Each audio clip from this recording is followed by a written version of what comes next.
everybody, and welcome back to my channel. Now I know it's been quite a while since you have seen me.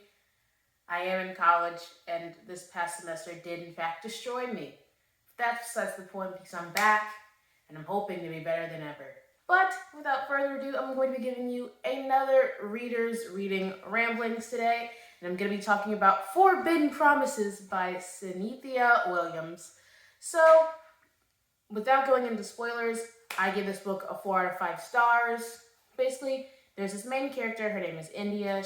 She plays for like a traveling orchestra, and now she wants to audition for like the Los Angeles orchestra permanently, so she'll be in LA permanently. But on this period where she's off, she is going to stay with her family. But then her brother Byron decides, oh my gosh, I want to run for a Senate seat. And so she has to stay because family matters more than anything.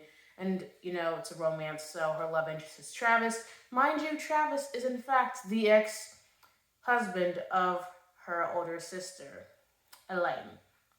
So that's that. I give the book 4 out of 5 stars. I think without going into too much detail, like there's this huge conflict about like the family and like family being everything. Like, you know, like it's very like quote unquote mob mentality. But like we never really addressed that's problematic. And yeah, I don't know. Also, didn't get as much love payoff as I wanted. Felt kind of, I don't know, wasn't giving as much as I wanted it to. So I don't know if I'm gonna read the next book in the Jackson Falls series, trilogy, whatever it is. Is the next one about Elaine? No, I think the next one is about her brother Byron. I don't know. I don't even know if I'm gonna read it. But yeah, so yes. Now, spoilers. Spoilers are coming now.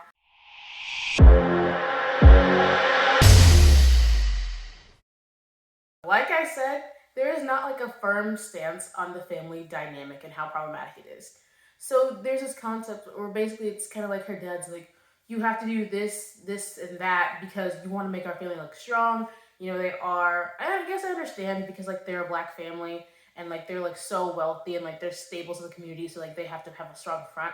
But it's also just like, she can't do anything. Like literally, India wasn't supposed to go off and be in the orchestra. Like, her dad like ripped up the letter and was like, you can't go. And but somehow she was able to like get her way back in there. And the reason why she took it, which is another stupid thing, she took the job to get away from Travis because Travis was marrying her sister. But it's like, you pick a job to get away from a guy, like, aren't there other reasons for you to pursue a job? And well, I mean, she didn't want the job, but it's just like, you're letting a guy run you out of your own city? How dare you? But anyway, so going back to the family. Ew. That's all I can say. Because my thing is like, they're like, oh, girl, you can't be, her dad was really mad. Like, you need to stop this flirtation with Travis, because you can't, this is gonna look bad for the family. You can't be with your sister's ex-husband. And I was like, okay, first of all, sir, you got some dang nerve. Because you out here forcing everybody to do things they don't want to do. Like, you forced Elaine to marry Travis because he got her pregnant. Now you're forcing the main character, India, to not be with Travis because it'll look bad for the family. But yet and still here you are, proposed, engaged, laying up with the mistress that you were with when your wife was dying of cancer. It's interesting. The nerve, the audacity that dude has. I said, wow. I am disgusted.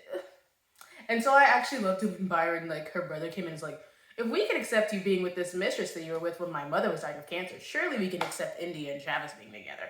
I was like, ooh, dang. Y'all got him right there.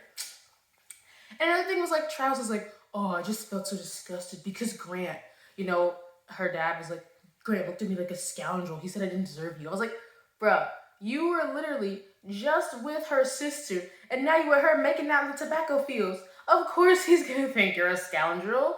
Like, you can't go back to back, sister to sister. What do you think this is, Vampire Diaries? No. But yeah, the family was very toxic. And, like, they were like, oh, yeah, the family's toxic. But there was never a, let's try and restructure the toxic family. It was just like, okay, we're just going to have to, like, dress around the code or, like, figure a way out of it. So I was like, ugh. I wish there would have been more of a firm stance that this is some bull, you know? And then the thing I think what really carried this book, because, you know, I felt like the romance was mid at the highest, was Travis's family drama. Oh, it was juicy. So basically, I don't even understand how this happened, because basically his cousin got shot for trying to rob this really bad guy's business. And so the really bad guy, killed him, shot him because, he wanted to rob his business. And so Travis is defending like that guy who shot his cousin. But what I don't understand is, isn't this a conflict of interest? Like, why is he even allowed to be the counsel? I feel like it's a conflict of interest. All my legal eagles out there watching, let me know. Because I definitely feel like he shouldn't have been allowed to take this case. But that's besides the point. So anyway, the fact he's taking this case and he's like trying to like defend the guy who like shot his cousin, all of a sudden it's like, you don't belong with us. Like, we better not ever catch you around these parts. And like, even when he went to like his mother's birthday party and like gave her a card, it was like, what are you doing here? He's like, I can't even come wish my mom, happy birthday, my guy. And then we find out later that the reason why his family hates him so much is because he was taken under Grant's wing. Because his family, Travis's family, is like poor. Like, they're like still like living in trailer parks. Nothing wrong with trailer parks, just saying that's where they are. And Grant's like, living in this mansion.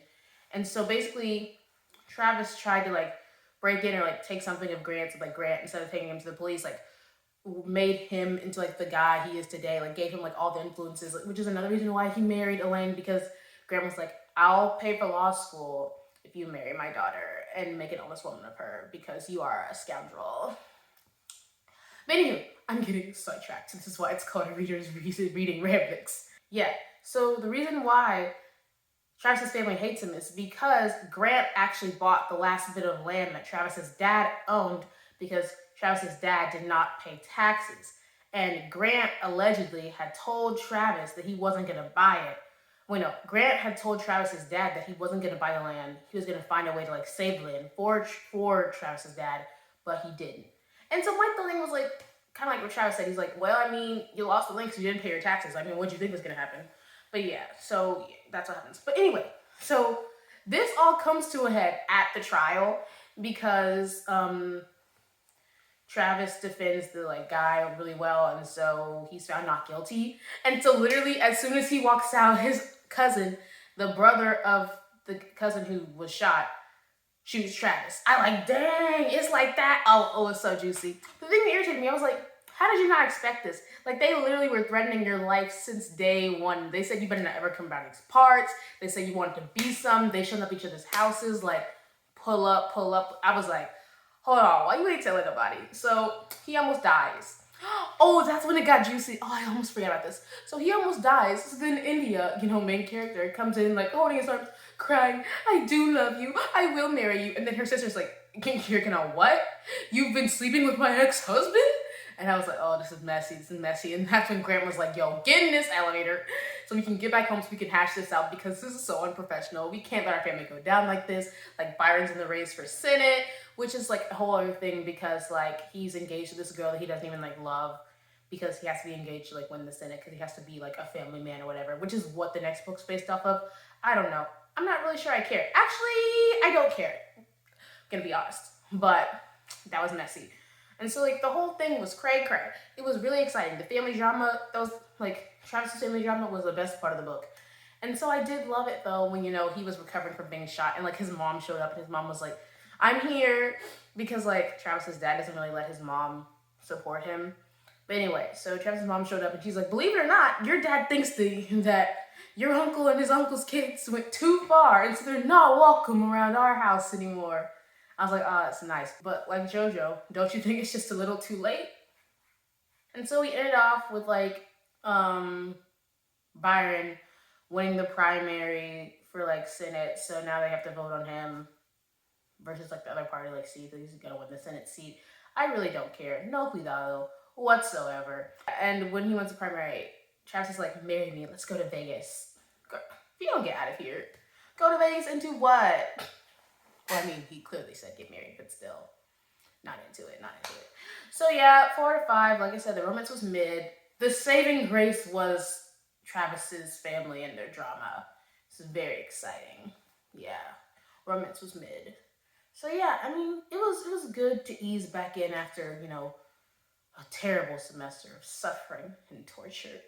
So, if you like this video, make sure to give it a huge thumbs up. Make sure to comment, subscribe. Subscribing is very important. And make sure you click that bell notification so you don't miss out on when I post. And now I will see you soon-ish with another video.